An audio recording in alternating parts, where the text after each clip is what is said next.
During the winter time, you can have some fantastic days fishing on commercials up and down the country, but I see mistakes made over and over again, and today I'm here to put them mistakes right. So let's get on the box and get some fishing done.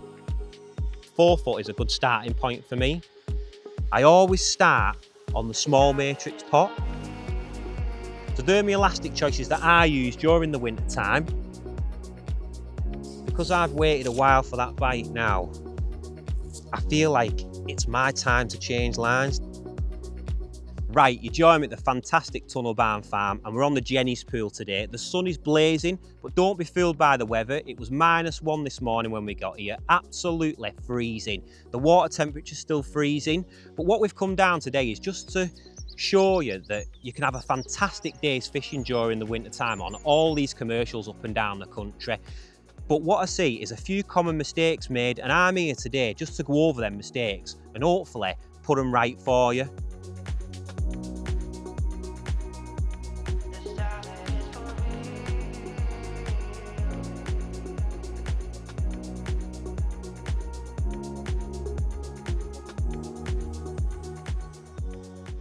Right, my first common mistake that I see people make is plumbing up. I see people get to the peg, set up, pick the lines that they're going to fish, plumb that up straight away and then put the rigs down. You need to spend a little bit more time plumbing up. The reason for this is every lake is completely different and you need to get a good understanding of what the lake is like under the water, whether there's shelves, where the deepest part of your pegs are, things like that, because during the winter time the lakes clear up and I feel like the fish want to sit in the deeper parts of your peg because of this, and across on the shelves or in the edge on the shelves, finding a certain depth is really important. So that's the first common mistake that I see people definitely make with the plumbing up. They don't spend enough time. But what I'm going to do is I'm going to have a go at this plumbing up now and just show you how I do it. I'm going to have a go at plumbing up this peg that we're fishing today here at Tunnel. Now I've had a sneaky little look and I've seen that it's deeper down the middle, it's got 2 shelves either side, and today I'm going to be fishing pellets across on that far shelf. I'm just going to show you where I've actually plumbed it up. Now, like I've just said, it's deeper down the middle here. It's like 5 foot down the middle, and then as you keep shipping across, it will start to shallow up. It comes up like on a slope up onto a flat shelf. And what I'm looking for, in the summertime, it is important to find that flat shelfy bit, but in the winter time, I'm looking more of a depth type of thing. Now, for me in the winter, when I'm fishing across, I try and stick with 2 depths, 3 and 4 foot. Now, when I start fishing a session, I'd like to start in the deeper bit, so I'm trying to find 4 foot today. If it's good the fishing or if I miss any bites, I can come up into shallower water. But what I'm looking for at the minute is to try and plumb up on 4 foot on that shelf, on that slopey shelf. I'm not actually on the flat bit, I'm on the actual slope, which is, if you come across here now, it deepens off, and then if you keep moving in like this, you'll see that it starts coming up onto that shelf. Just keep coming in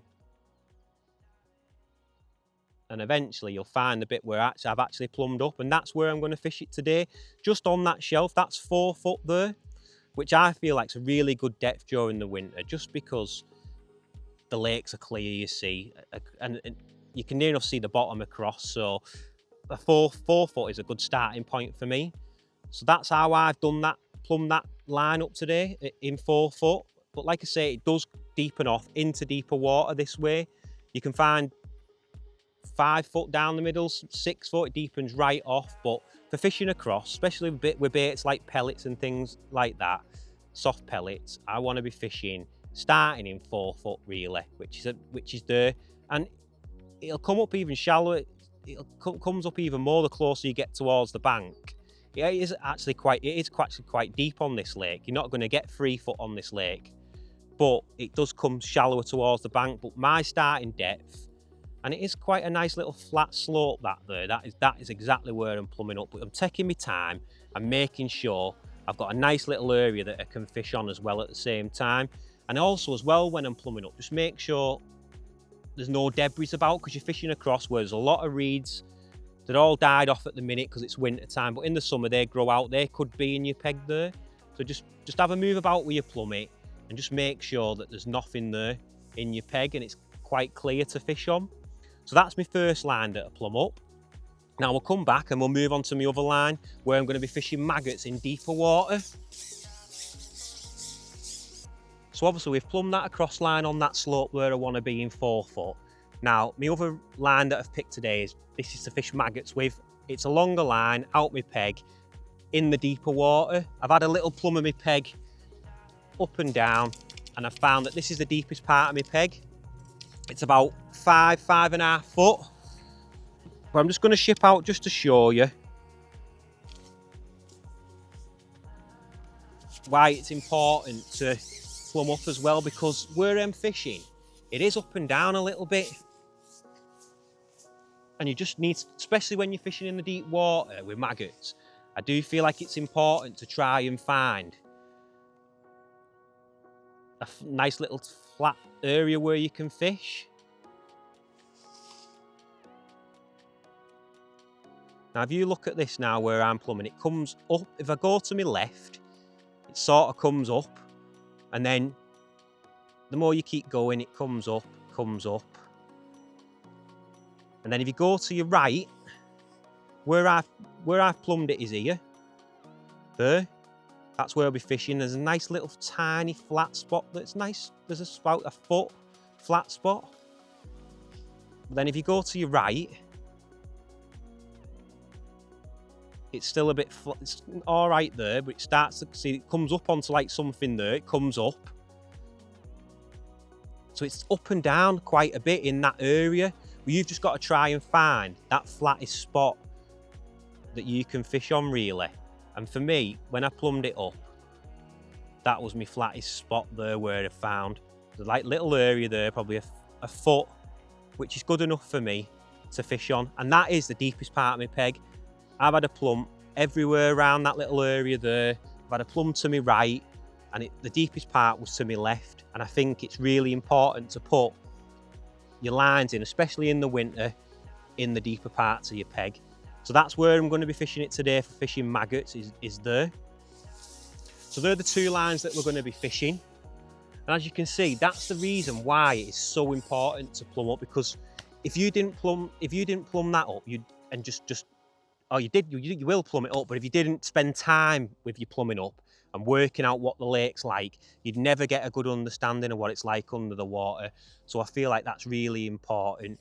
But that's my first common mistake for you that I see people make, is the plumbing up. So hopefully you can take that away, for that little bit of advice away for you. Spend a little bit more time plumbing up, working out where the deeper parts of your pegs are, working out what it's like underneath the water, and then getting a good understanding.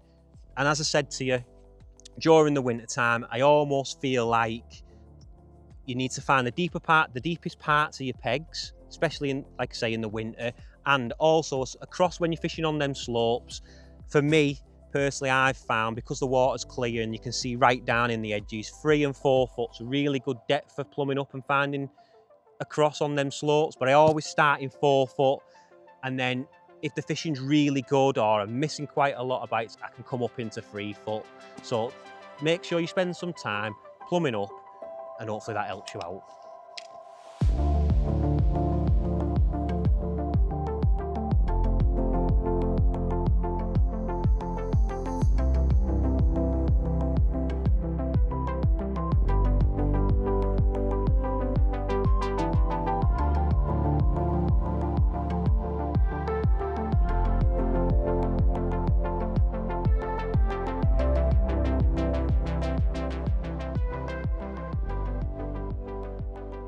So, common mistake number 2 is terminal tackle. I still see people fishing like they're fishing in the summer months with heavy main lines, thicker tip floats, positive shotting patterns, and thick gauge hooks. You need to refine all that down during the winter months. The fish have slowed down, and the fish want to see lighter falling baits and things like that. So you need to think about using thinner main line, lighter shotting patterns, and also your bites and things like that. They're not as aggressive, so you need to use thinner tip float so you can see them bite. Sometimes in the winter, the littlest of dinks on your float is an actual fish sucking your bait in. So it's really important to scale everything down. Now what I'm going to do quickly is just run you through my 2 rigs that I've set up today for this session that we're doing. Now we'll start with the main line. It's 414 power micron main line. It is a light main line, but I think it can still handle them fish during this time of year because they're not fighting as hard, so you'll definitely get away with all 14 power micron main line. Now my float that I've used is a 0.3 F1 slim, just a nice light float. We're fishing in 5.5 foot there today. That's shotted with 7 number 10s.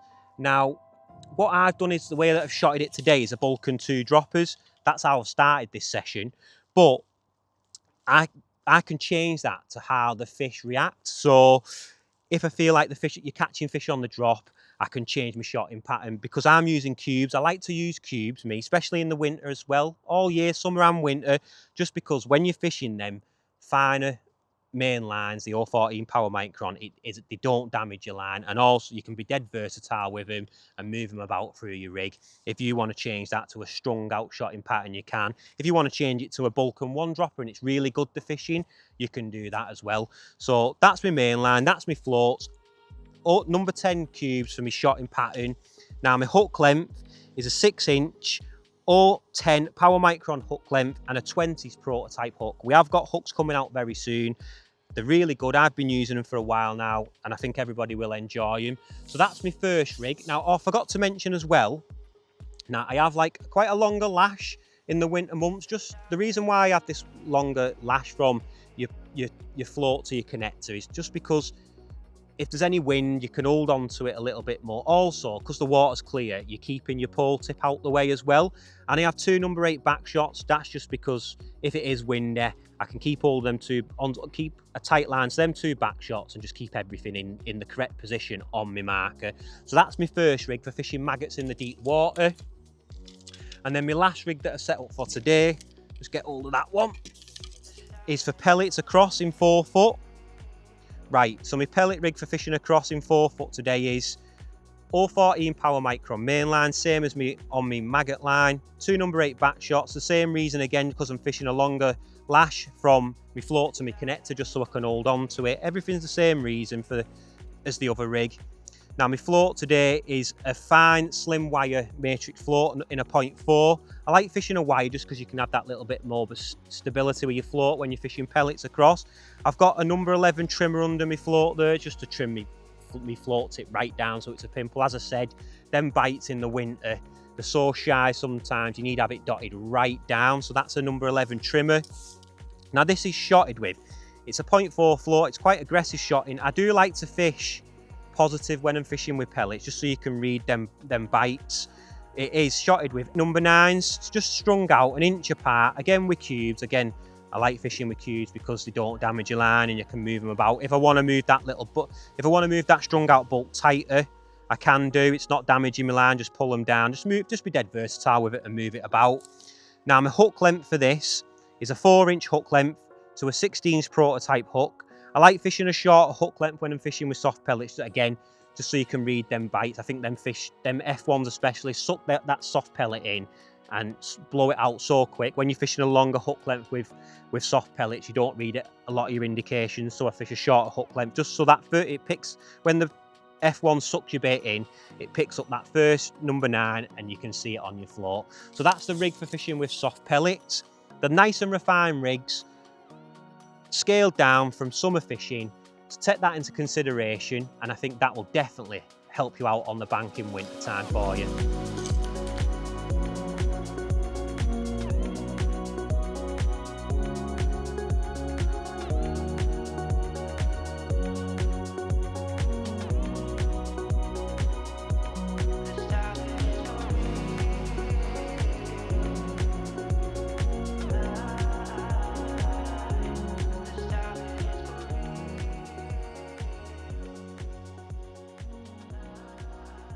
Right, I hope you're enjoying the video so far, and if you want to see more videos like this one, don't forget to like and subscribe to the Fish Matrix YouTube channel.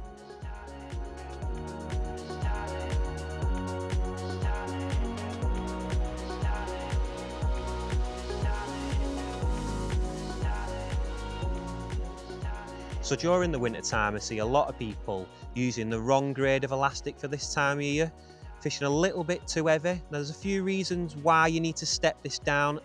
Like we explained, we step down our terminal tackle, so you've got to also step down your elastic. There's a couple of reasons for this. One, because you're fishing them lighter main lines and lighter up lengths, you need that softer elastic just to balance it out, so you're not bumping fish off for one and snapping up lengths, straightening hooks out, things like that. And also, another reason why we fish these softer elastics is because when you hook them fish in the winter and they're not moving in out your peg quite as fast and the slow and the spooky and it's clear, when you hook them in that softer elastic, you want to guide them out your peg, as if there's other fish around the area and you've hooked one, you sort of like, I almost feel like you're imitating, it's not been hooked and it's just swimming off out your peg. So less disturbance, the better during the winter time.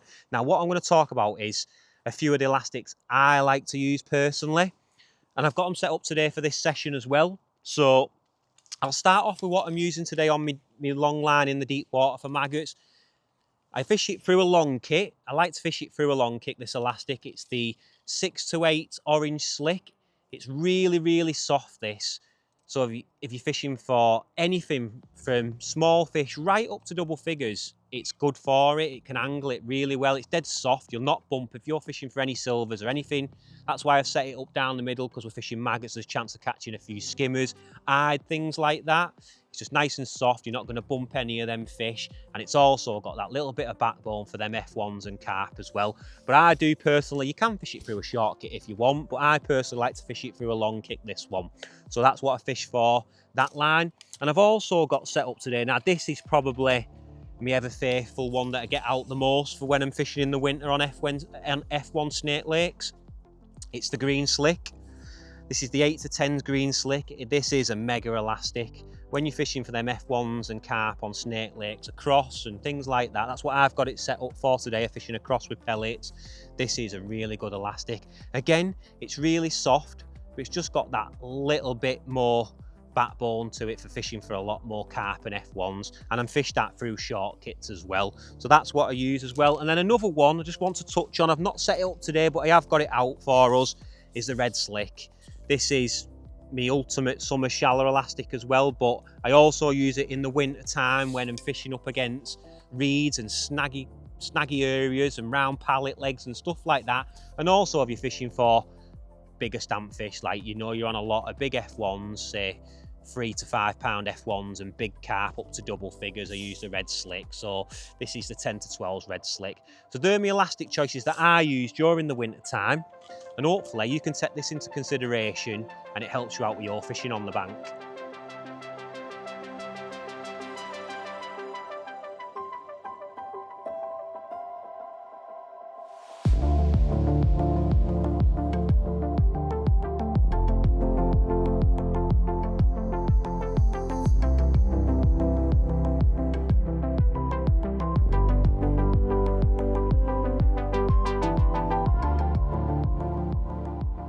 I hope you're enjoying the video so far, but it's quick question time.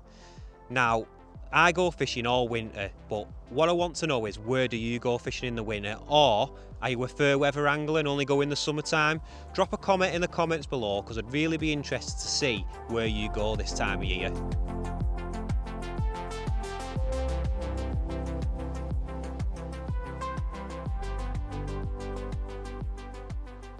Right, we've started the session. We're having a good session up to now. I've had quite a few bites. I've got my elastics right, I've done my plumbing up right, I've all my terminal tackles right, but there's one thing I want to touch on for another common mistake that I see people making, is feeding. Now, I see a lot of people feeding quite aggressively from the off of the start of a session. Me personally, I feel like you need to start off negatively and work your way into the session. It's all right maybe feeding aggressively if the fishing's good, but at the start of a session you're unsure how it's going to go, but you can still have a really good session by feeding negatively. Now, I just want to touch on a few ways that I do it. So I have two pots that I tend to go to. I have a medium matrix pot and the small matrix pot. I always start on the small matrix pot. Literally that holds probably 10, 15 maggots, but I probably put about 7 maggots in that pot, dunk my pot and tap them in, and I feel like that's a negative start, and that could be good for the whole session, if your fishing session, but then you've got something to work on there. So you could sort of, if you feel like it's really good and you need to up your feed, then you can sort of swap your pot then up to the medium pot, which probably holds 20, 30 maggots, and start feeding that. And then on days, that could be really good. You've got to, obviously each day is different, work out what's best on the day for your potting wise, but I feel like it's really important to start off negatively and not too aggressive with your feed, because you can overfeed it sometimes and kill your peg straight away when them fish don't want a lot of feed in the peg. And then the last thing I'd say I'd want to touch on is when the pots are really good and it's probably not enough, then you probably think about picking the catapult up. This is just being really a bit more aggressive, feeding more bait on a bigger area instead of like a tight area pot, spreading your bait, feeding 10 to 20 maggots regular, and you can be quick and aggressive with a catapult. That's on them days when it's really good in the winter, mainly probably down the middles of lakes when in the deep water. So that's another thing that I think is really important just to take into consideration, and next time you're out on the bank, give it a try.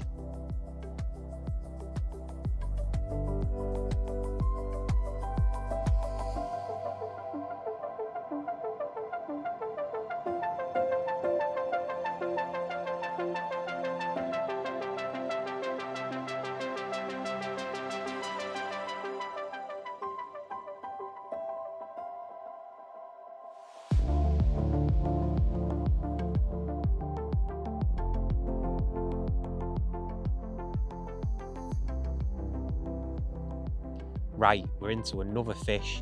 This feels like a lovely F1 on pellets again, but I have waited a while for that bite. And this leads me on to my fifth and final common mistake that I see people make during the winter, and that is rotational lines. Because I've waited a while for that bite now, I feel like it's my time to change lines. This feels like a lovely fish, this one though. We'll just net him. I've had a good day on pellets across there, but I feel like we're getting to that stage now where we definitely need to change lines. It's a big F1 this. It's a nice fish. But we'll get him in and we'll get into detail on how I think you should change your lines and the reason why you should be changing them lines. It's a proper fighter, this one.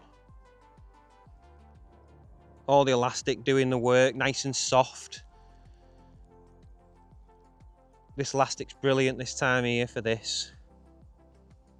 Just balanced with my main lines and my up lengths. The thing is, you don't need to rush in the winter time neither, because you're not looking for massive weights. You have to take them under the pallet a little bit there. So just take your time, make sure you land everything. There's no rush. He's a big F1, this one. Nice fish. Have to stand up a bit here. Oh, there he is. Hey, we've got him. Look at the size of him. He is a beauty. Just unhook him and show you him. He's a nice fish. Put this top kit down.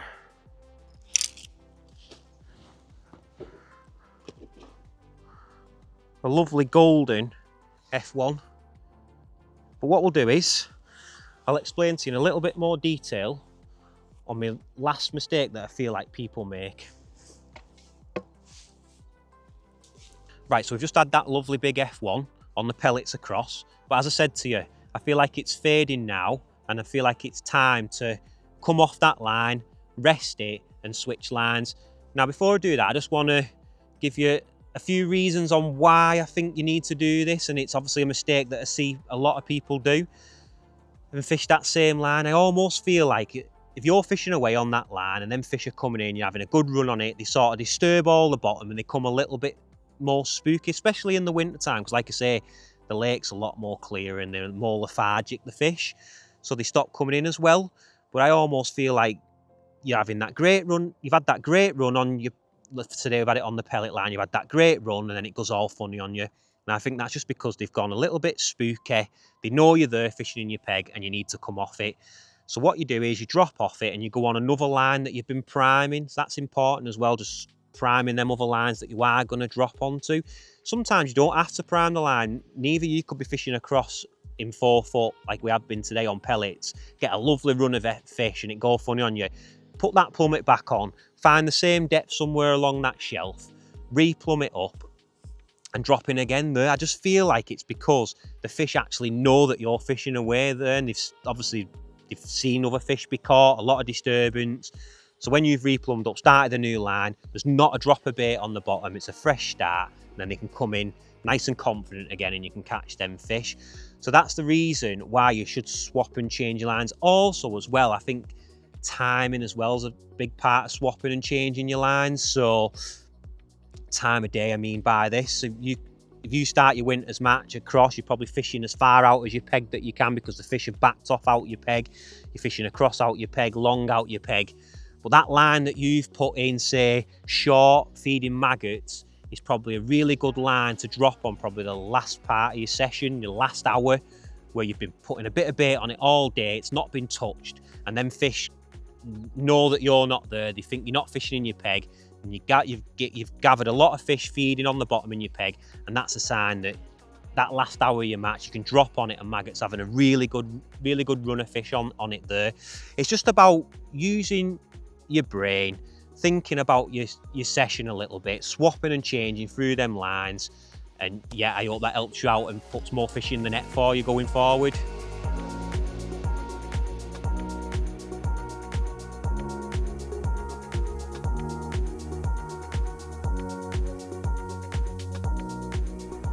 Right, so that's the end of the video. I hope you've enjoyed it. It's just a mini session on 5 common mistakes that I see people doing during the winter time. But if you get them 5 common mistakes and put them all together, you can end up with a fantastic day's fishing like we have here at Tunnel Barn Farm today. Credit to the fishery, every time I come here you have a fantastic day's fishing, so thank you to Tunnel and Sarah for letting us come on and do this filming. We've had a fantastic day, but I hope you've enjoyed the video and you can take a load in from that and take it into your fishing, and I'll see you on the bank again sometime soon.